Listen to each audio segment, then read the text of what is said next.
Now on Sunrise, a down power line causes fires in Vancouver and sends multiple people to the hospital, including a firefighter.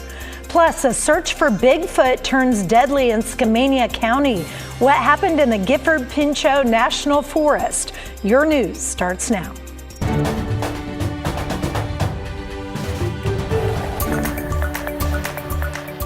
Good morning, and thanks for getting up with us as we kick off your Sunday. It is 6 a.m. I'm Libby Dowsett alongside Daisy Caballero. Good morning. Searching for Bigfoot here. Searching we have for that Bigfoot, story coming up. And you're not going to worry about searching for the rain because it's going to continue for this morning and then transition into scattered showers. Oh, that's positive. And then we'll once again return. The heavier showers will once again return as we are looking at overnight hours and into tomorrow. But we start off the work week with a little bit of some dry period compared to what we have seen these last several days. But showing you the satellite radar because a system that just kind of has gone through the I-5 corridor within the last few hours is kind of behind us. So we're now kind of dealing with the kind of aftermath, I guess you could say, of that system. But you know, decent rainfall, close to 0.2 of an inch for Vancouver, for Portland, a little more than that in Troutdale. Right about that as we're looking at Aurora. And check out the coast, right about 1/4 of an inch for Tillamook. That's also the case for Hood River. So for the time being, we're holding 44 degrees, so a little bit cooler than where we were this time yesterday. The rest of our current temperatures, check it out here. 45 degrees also for Hillsborough and Beaverton, 42 over in Forest Grove. Good morning also for Happy Valley. Looking down south just a little bit warmer at 48 degrees for Salem. And this is your day at a glance. Most of us are going to be in the upper 40s, if not low 50s, showers in the forecast, but we have a lot more to talk about, including the Cascade Passes, where we do have a weather impact alert day for the area all the way through tomorrow morning due to heavy snow and potential for ice. More on this coming up. Thank you, Daisy. Developing this morning, and this video may be difficult to watch. 179 people are now confirmed dead after a 737-800 Boeing airliner crashed on a runway in South Korea. Investigators are still working to figure out how this happened, but they say it most likely started with a bird strike, leading to the plane hitting a barrier and then skidding across the runway before bursting into flames. For some reason, the plane's landing gear was not deployed. 2 people survived this crash.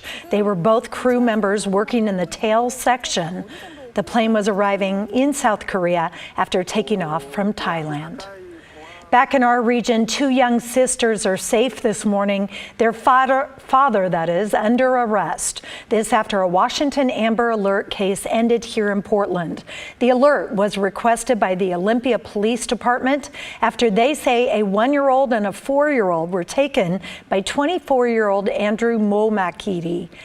Portland police found them near Northwest 23rd and Thurman Street after spotting the reported vehicle. Womakidi faces felony warrants out of Washington. In Vancouver, a large power line sparked several fires after falling Friday night. 3 firefighters received electrical shocks while responding to the house fire call. Another victim rushed to the hospital in critical condition. Celine Stevens has more. One of the neighbors I talked to said he could see flames coming off the roof from his second-story window. Friday night around 9, the Vancouver Fire Department responded to a report on Ash Street of a large downed power line.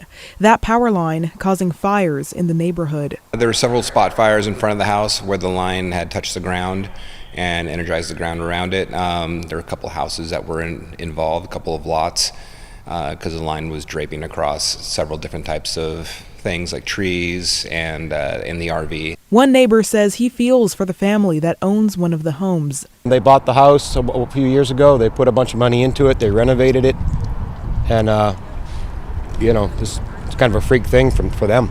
Seems to have just scorched the earth right here with what we believe is a power line. Vancouver Fire Department says there was also a victim on scene who was unable to move and calling for help, but as firefighters responded, we were trying to extricate him from where he was at. A couple of firefighters noticed that they were getting shocked. That victim was taken to the hospital in critical condition. 3 firefighters were also taken to the hospital, with 2 returning to duty before the end of their shift and the 3rd being kept overnight for observation. Obviously, it's terrible. The fire department says they don't know what caused the line to drop, and there was no significant weather in the area at the time of the event.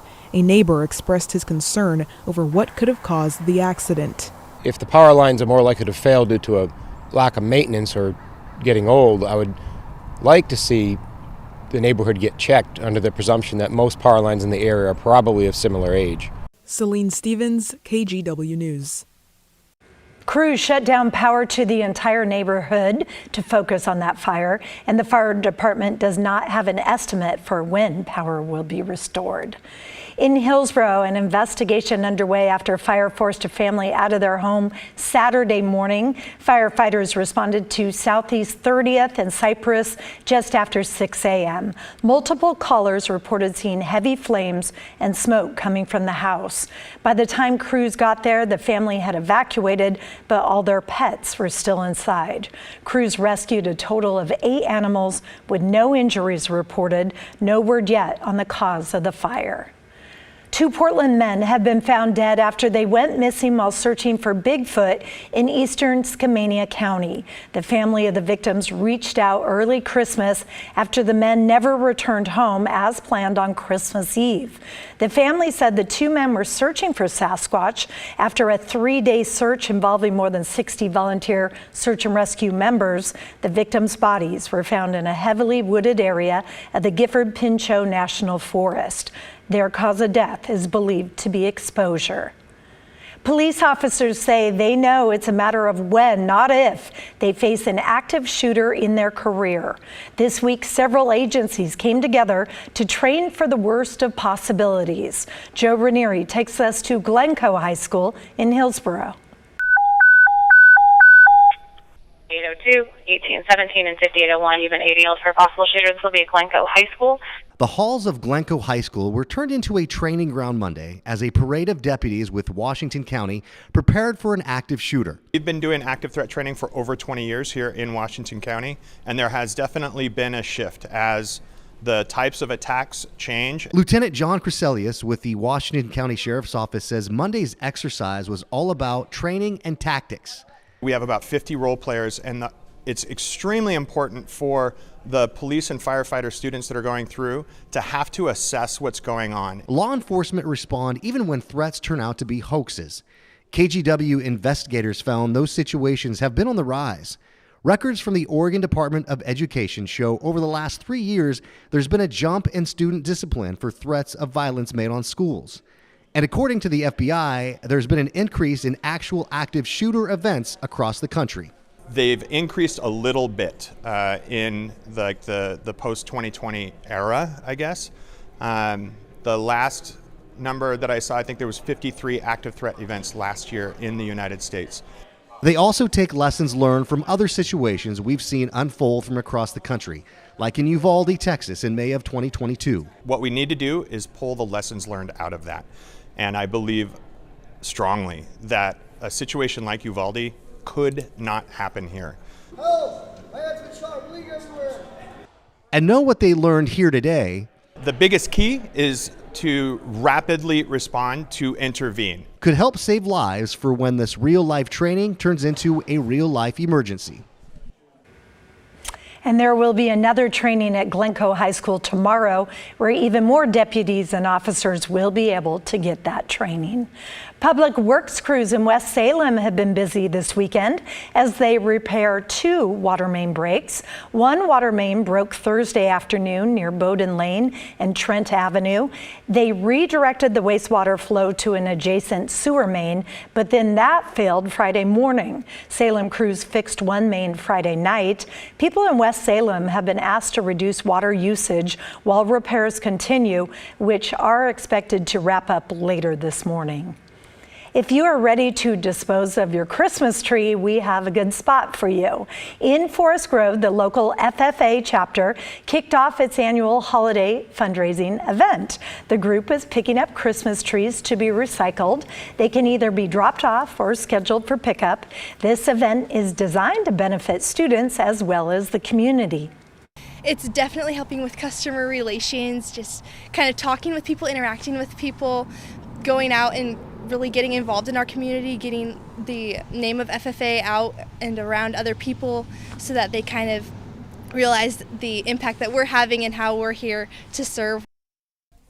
The recycling continues today and then next weekend. The drop-off locations are Bimart or Tom McCall Upper Elementary from 10 to 3 each day.